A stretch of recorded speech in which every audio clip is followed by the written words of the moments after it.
Once described as little whole wheat mattresses, this was the first large-scale commercial breakfast cereal before cornflakes and grape nuts. I'll share the background, give you something to smile about, and show you how to make an incredibly delicious hot breakfast in this week's Making a Mess with the Yankee Camper. Fried shredded wheat.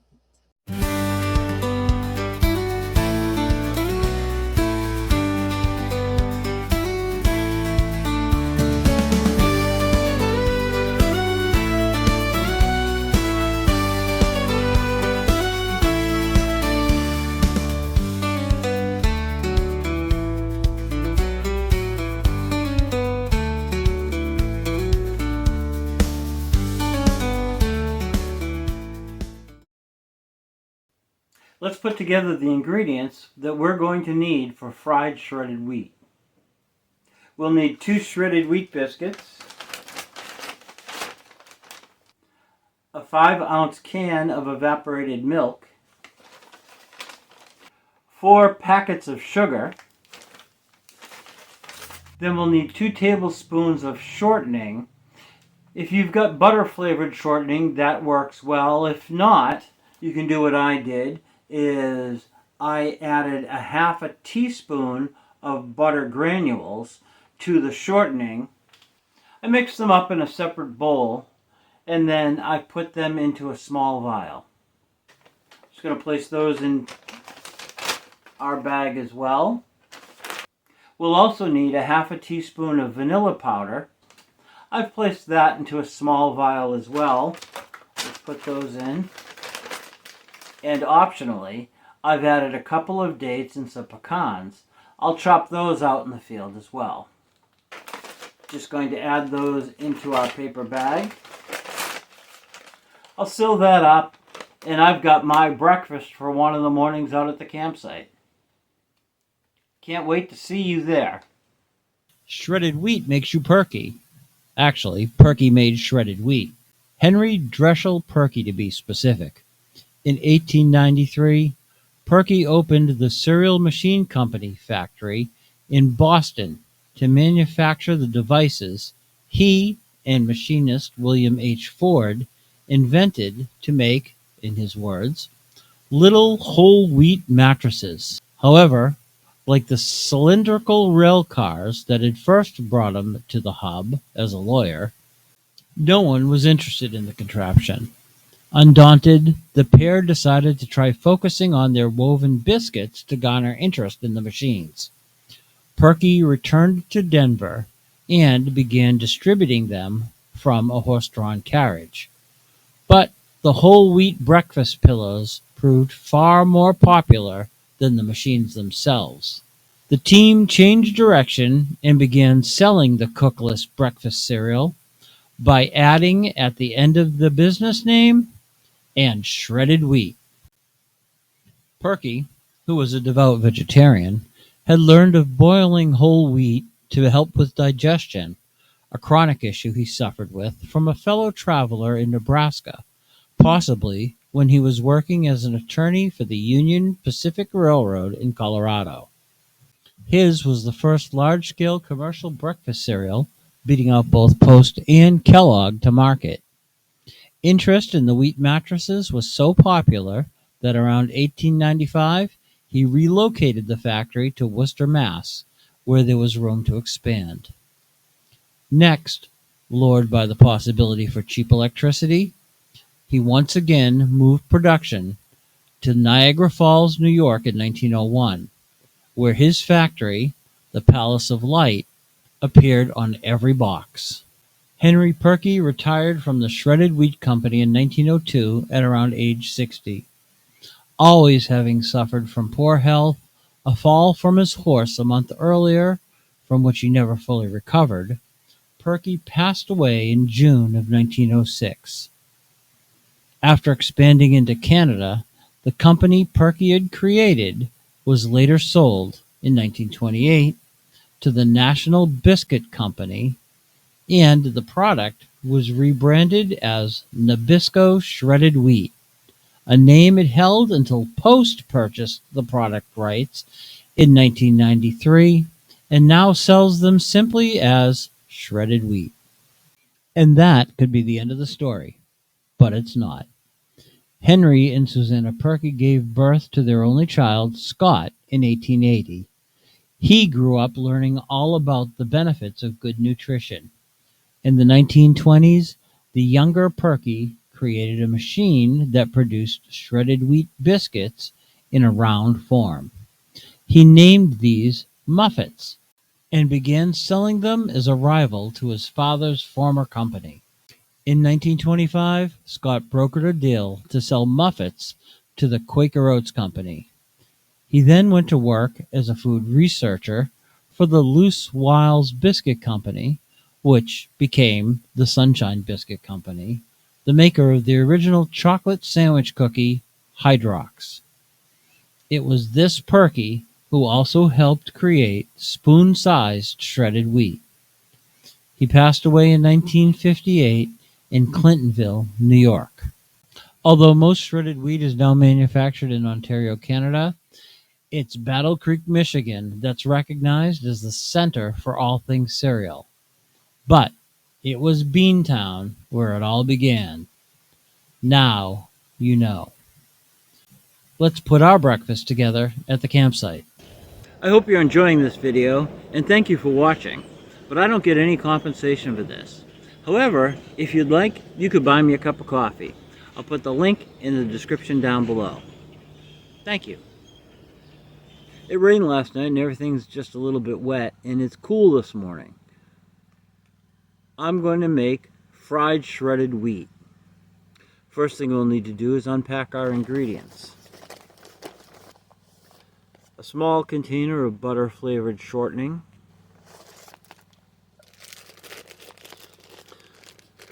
some dates and pecans, small vial of vanilla powder, can of evaporated milk, 4 sugar packets, and the shredded wheat biscuits.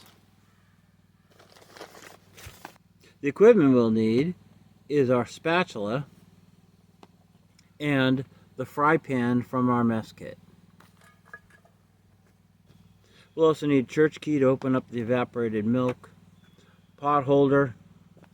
I'm also going to use my cutting board, my knife for cutting the dates and nuts, a chow kit, and my bowl. I'll start by chopping the dates and the pecans.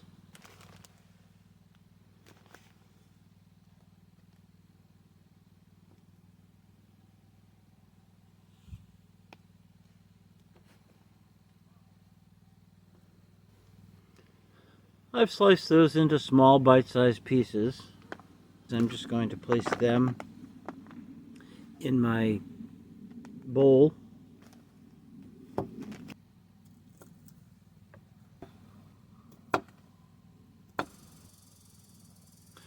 Chop the pecans. I'll repeat that for the rest of the dates and the pecans, and then I'll be back. I finished chopping those dates and pecans, and for now I'm just going to place those aside.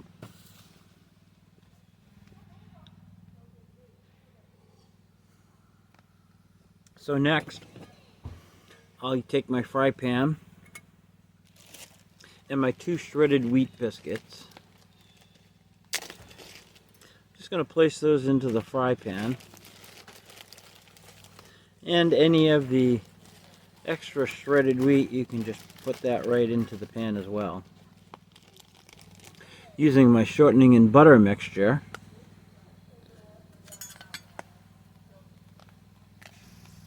I'm going to spread that on each side of the shredded wheat biscuit. Get it fairly well covered. I'll do the other 3 sides and then I'll be back. As you can see, I've got that shortening and butter mixture spread over both sides of the 2 biscuits. I'm going to head over to the kitchen section at the end of the picnic table where the stove is, and I'll finish up the process over there. But first, here's something that's sure to make you smile. This recipe is so good it makes me smile. And I'm not a guy that smiles often. What with everything going on in the world, it makes me grumpy. Now, that's not always been the case. In fact, I once caught a smile fishing. Yep, for Christmas one year, I got one of those pillows with the goofy smiling face. But did you know that iconic image was created right here in New England? In 1963, the State Mutual Life Assurance Company out of Worcester, Massachusetts, was looking for a way to boost morale and hired a local graphic artist to design a reminder for people to wear a smile. Harvey Ball, recently out of Worcester Art Museum School, accepted the job for $45, about $450 in today's money, and set to work. Thus was born a little button with two eyes and a wide grin. The campaign worked. The employees wanted the buttons and everyone was happy. So the company pushed further with posters and promotionals, and then people were happy. And then it caught on outside the company, and soon the world was smiling. It's hard to imagine a time when the face that we're all familiar with wasn't just part of culture. And Harvey Ball wasn't the first one to make a smiley face, but it was his that caught the attention of everyone and made the world smile. Harvey's son, Charles, tells us that his father never regretted not copywriting the image, stating that his dad wasn't a money-driven guy and would claim, "I can only eat one steak at a time, and that makes me smile." Now you know. How about we head back to the campsite and fry up the shredded wheat? So place those biscuits right on the stove. Light the stove and set it on medium.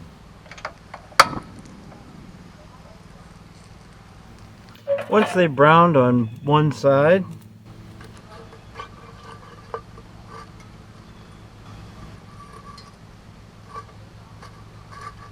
give them a flip, and then using your sugar packets, just open that up and sprinkle the sugar on one side, using one packet per side.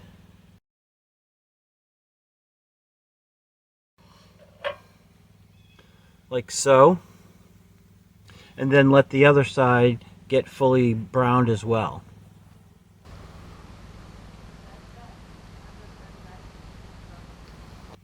Occasionally check those to make sure that they're browning and not burning.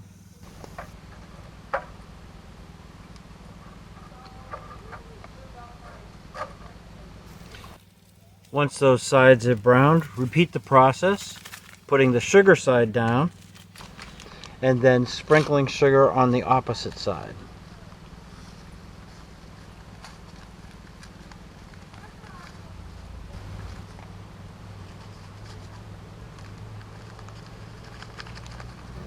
Let that sugar caramelize on the first side. Once you feel comfortable with that, flip them again and caramelize the sugar on the second side.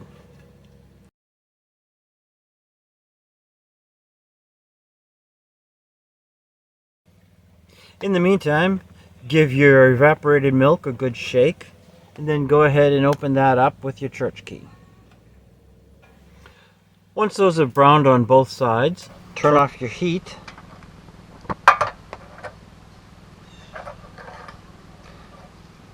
and transfer the biscuits into your bowl.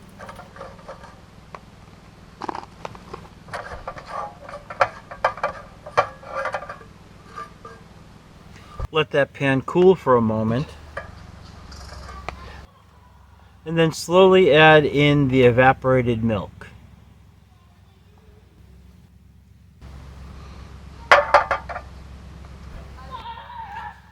Put in the vanilla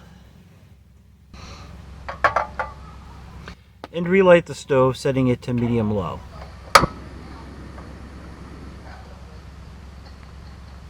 stir that milk continuously to deglaze the pan.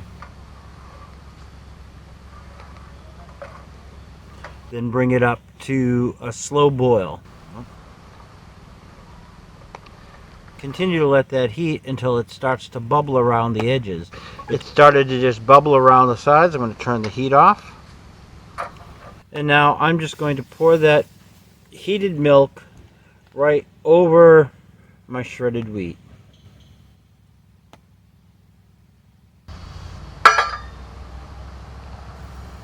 Using my spoon, I'm just going to place my dates and nuts right into that mixture.